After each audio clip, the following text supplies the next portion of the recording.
These are supposed to be up against this. As you can see, at one time they were, and as the house was moving around they pulled away. Let's see how far.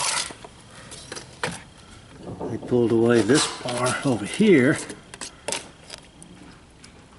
2.5 inches,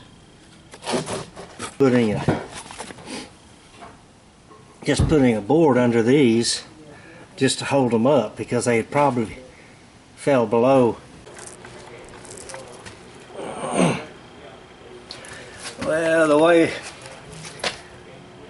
they're pulling this house together is a come along and a chain that goes all the way across to the other side.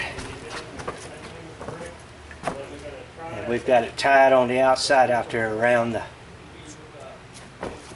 perimeter beam, so they can pull all this stuff together.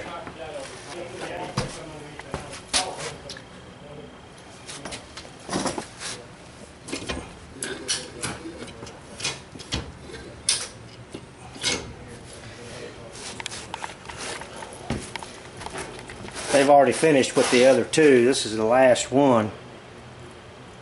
I missed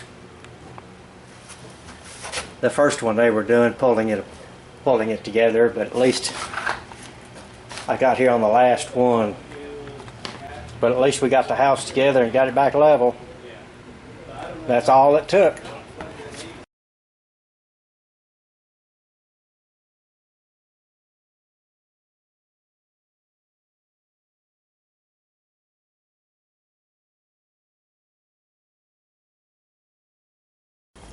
Today or tomorrow, I can't remember.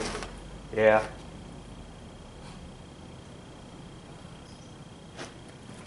Hopefully Pete brings in 2x, so we'll get that ceiling done first and then start. Yeah. Got these running down the center of the room. This thing serves two purposes. It takes the bounce out of the floor as you're walking on it, and also keeps all your floor joists the same height. In other words, there's not one up or one down, 3 up, 2 down, whatever. They're all the same height. Everything's nailed together real well. 99% of the time there's 2 of them. And then they're supported every 6 foot. They go from very back of the house all the way up to the front of the house. And then the main stringer, same thing, goes all the way to the front of the house, all the way to the back of the house.